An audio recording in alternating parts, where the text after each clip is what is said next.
Good morning, students. How are you all? Hope you all are fine. Okay, students. I hope you all are safe in the house itself. Okay, be safe and don't go outside for any unnecessary purpose. Okay, students. Okay, shall we come back to our lesson in accountancy? The incomplete records, the first lesson. I am going very slowly only since you do not have the books. I think you might have followed and you might have written down the notes that I have shown to you in these videos. Okay, otherwise the videos will be available in the net. You can trace out and you write and keep in your notebook. Okay, only then you can study now. Okay, the incomplete records, we know they maintain only some books, accounts, especially the cash account and the personal accounts of debtors and creditors, isn't it? And they do not follow that accounting principles and policies, okay, the concepts and conventions. So we can call it as the unsystematic or unscientific way of recording transactions in the books of accounts. Okay, because they never maintain the double entry system of bookkeeping. They never follow the double entry system of bookkeeping. So we can call this as the single entry system or the incomplete records as our lessons topic. Okay, and since it is incomplete records and since we do not record the two aspects, that means we do not follow the double entry system, we cannot prepare the ledger accounts and the trial balance. Since the trial balance is not available, we are not able to prepare the trading and profit and loss account. Okay, from which we could find out the exact profit. So that is lacking in incomplete records. We are not able to prepare the trial balance, so the financial statements. That's the first one, profit and loss account. Then the other statement in the financial statement, second one is the balance sheet. There we enter all the assets and liabilities. Here the assets and liabilities are only estimate, not the reduction of depreciation or the bad debts or the provision for bad debts from debtors and the depreciation from the fixed assets. That is not done in this incomplete records. So we are not able to that ascertain the true financial position of the business. They will ascertain, but it may not be true and fair. It may not be accurate. Okay, the profit may not be accurate. The financial position may not be true and fair. Then everybody cannot maintain this incomplete records. That means the many various types of organizations available in the world. Okay, you might have studied in commerce. Okay, the different types of organization, the sole trader organization. Then a development of sole trader organization is the partnership firm. And these two alone can maintain. That also, not all the sole traders or the small sized sole traders organization and the partnership firm alone will prepare this incomplete records. But the joint stock companies, they cannot prepare, they cannot maintain accounts using this system. Okay, the single entry system. And the cooperative store, then public undertakings, okay, they cannot. Only the small sized sole trader organization can maintain the books of accounts using this system. Okay, and whether the users, all the users that they can use this type of books of accounts, no.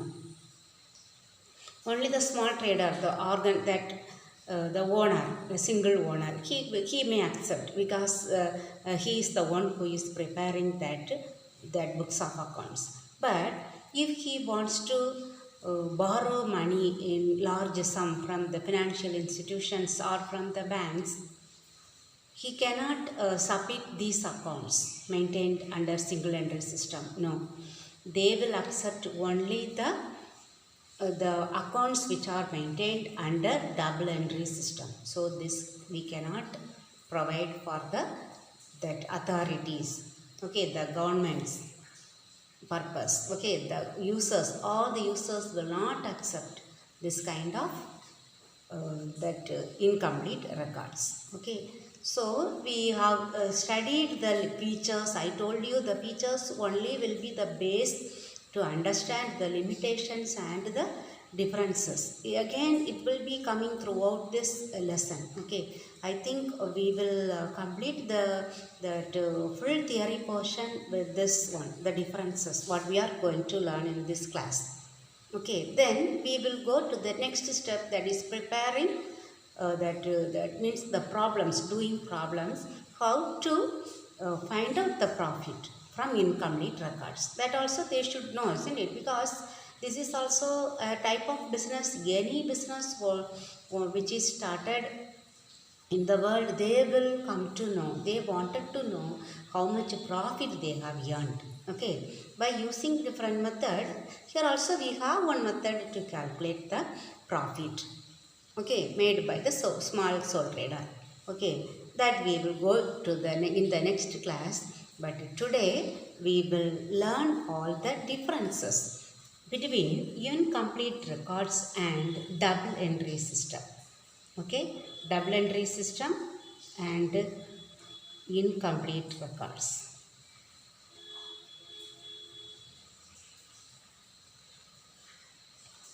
Okay, the first one is recording of transactions.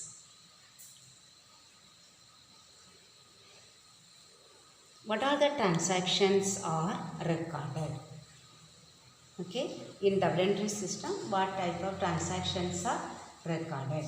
Here, both the debit and credit aspects. Double entry system, I have taught you, there are two aspects for every transaction. So, debit and credit aspects of a transaction are recorded. Both. Okay, both debit and credit aspects of a transaction are recorded in this double entry system. But here you can write the opposite, isn't it? Both debit and credit aspects are not recorded in the incomplete system. Okay, but for some transactions, what will be entered? Some transactions, both the debit and credit aspects are entered. And for some transactions, they may record either debit or credit, any one. Okay, aspects of transactions. But for some transactions, they omit fully. Okay, for some transactions, they omit fully. Understood? So, incomplete records, these both debit and credit aspects are not recorded fully. For some of the transactions, they record both debit and credit aspects of the transaction. For some other transactions, they record either the debit or the credit aspects of the transaction. And for some other transactions, they omit fully. Both debit and credit will be omitted. That means they never record this transaction. Okay, that we have learned already, isn't it, in the beginning itself. Then, for example, here, if we receive cash from the customers, or when we pay cash for our suppliers or creditors, okay, we record both of them. In the suppliers' personal accounts also entered, cash account also entered. So, both will be entered. Here, the debit or credit, any one will be recorded. For this, I have given an example. Payment of salary, okay, or wages, we enter only in the cash book. Okay, that salary or wages will not be debited. Here, we can say one example, depreciation or bad debts. Okay, there we will write as, here we will write this one as an adjusting entry. Okay, before preparing the final accounts, we will enter that depreciation 1% they will have, or the bad debts to write off. They may have a particular amount or a fixed rate. Okay, they will deduct that one from the sundry debtors. Okay, or the depreciation will be deducted from the fixed asset. That may be omitted fully here. Okay, you might have understood the first point. Then second one, the type of accounts maintained. Okay, the type of accounts maintained. We know what are three accounts there, isn't it? So personal account, real account, and nominal account. We have studied this one fully, isn't it, in the 11th grade, third lesson. Personal accounts, real accounts, nominal account. The golden rules of accounting we follow. Here all the three accounts are maintained. Okay, fully. But here we will enter only the cash account and personal account. Okay, but real and nominal will be omitted. Understood? In the double entry system, we record all the personal accounts, real accounts and nominal accounts. But in the incomplete records, we record only the cash account and personal accounts of debtors and creditors. But we simply omit many of the real accounts because this cash account will come under real account. That's it. Okay. So fully nominal accounts are omitted and some of the real accounts are also omitted. Okay. Now the second point you might have understood. The third one, preparation of trial balance. In the introduction I told you, here we can prepare the trial balance, isn't it? We can prepare the trial balance. We can prepare the trial balance. What is the purpose of preparing this trial balance, you know? We can check the arithmetical accuracy. We have studied in the trial balance lesson, isn't it? So we can prepare the trial balance. That is possible to check the arithmetical accuracy. I told you what is arithmetical accuracy, the addition, subtraction, multiplication, division. That means our mathematical calculations are correct. That means we have written, okay, for 5,000, we have written as 5,000. That we can assume.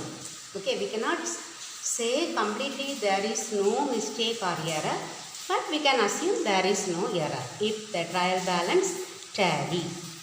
Okay, if it tallies, we can assume that it is correct. The arithmetical accuracy we can check. Okay, so since we follow the double entry system, we will prepare first journal entries and we will post them to the ledger account. Then the ledger balances will be entered in the trial balance. Then if the trial balance tally, we can consider that our arithmetical calculations are correct. Okay, but here in this incomplete records, we cannot prepare the trial balance. Why? We do not prepare journal entry, we do not prepare ledger accounts for all the accounts, so we cannot prepare the trial balance, so we cannot check the arithmetical accuracy of the accounts. Okay, then the next one, after preparing trial balance, we will prepare the profit and loss account and we will calculate the profit. Okay, so can we determine the true profit? That is the question. Okay, here we cannot prepare even the trading and, okay, in the double entry system we can prepare trading and profit and loss account. So we can calculate the accurate profit or the true profit we can ascertain. Okay, this is our profit because all the items that is to be included will be recorded. So the profit that we calculate from this account, trading and profit and loss account, will be true and accurate. Okay, here they will prepare, here in this one, in the incomplete records, we will prepare the trading and profit and loss account, but it may, with some information they will prepare, but it will not be accurate.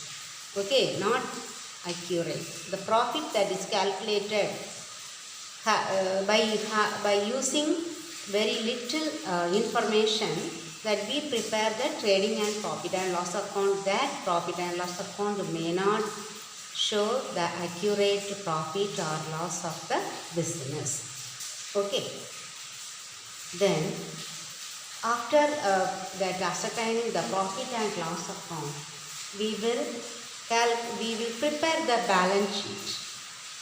Okay, the balance sheet will be prepared in double entry system. Here we can ascertain the true and fair view of the financial position. Okay, financial position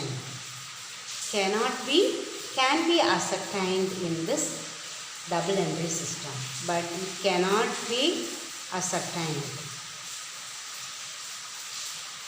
I will give the detailed answer at the end of the class. Okay, here you don't think that I have written in short form. Okay, so the balance sheet will be prepared with accurate information, the correct information, so the financial position can be ascertained. The true and fair view of the financial position can be determined from the balance sheet prepared under double entry system. But here, with less information and the assets and liabilities are recorded with the estimated values, so with those values, when we prepare the balance sheet, it will not predict the true and fair view of the financial position of the business. Okay, then the suitability that we have learned before itself, the suitability. It is suitable for all types of organization. Even sole trader, anyone can follow this double entry system.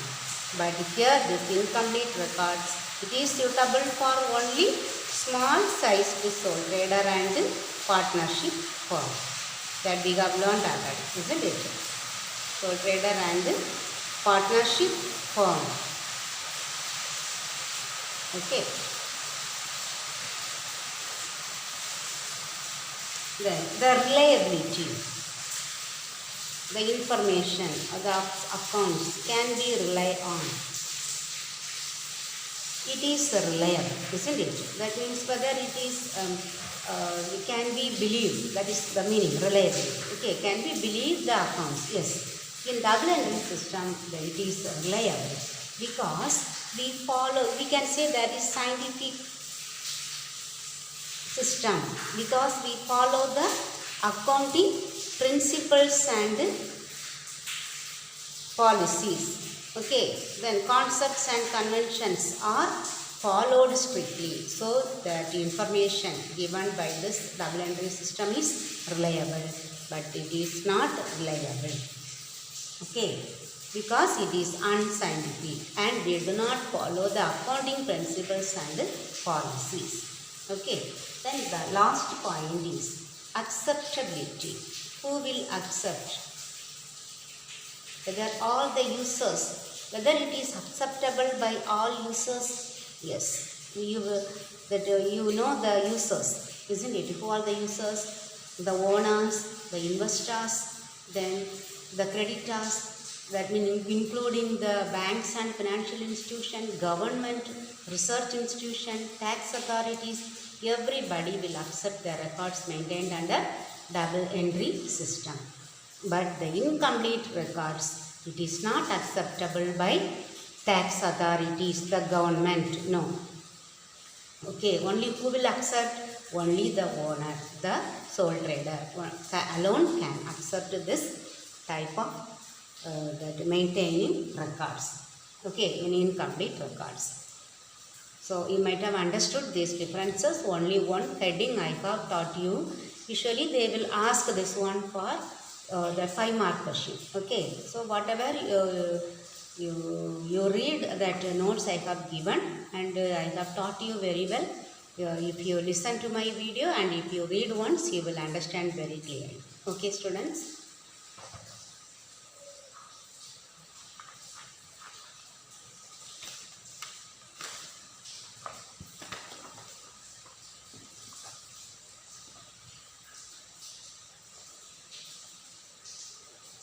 You see the differences. State the differences between, it is the Roman number 3-mark question it is given, but I have told you they may ask the same question for 5-mark also. Okay, the differences between double entry system and incomplete records. You divide the page into 3. First, basis of determination, then double entry system, then incomplete records.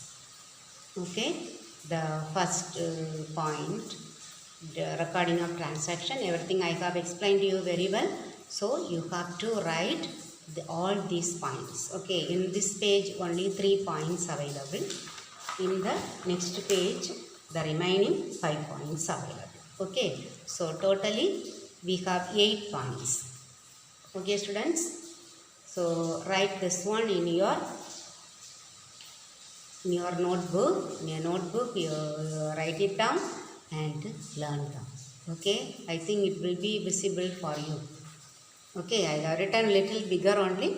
If it is not visible, you are not able to see and write or learn, just tell me in the phone. Nobody is calling me, just I am waiting for your call. No one is calling. The usual girls also, they have never called me. Okay, just I wait for your call. Okay, good. Okay, students, study well and be safe in the house. Every day I am telling.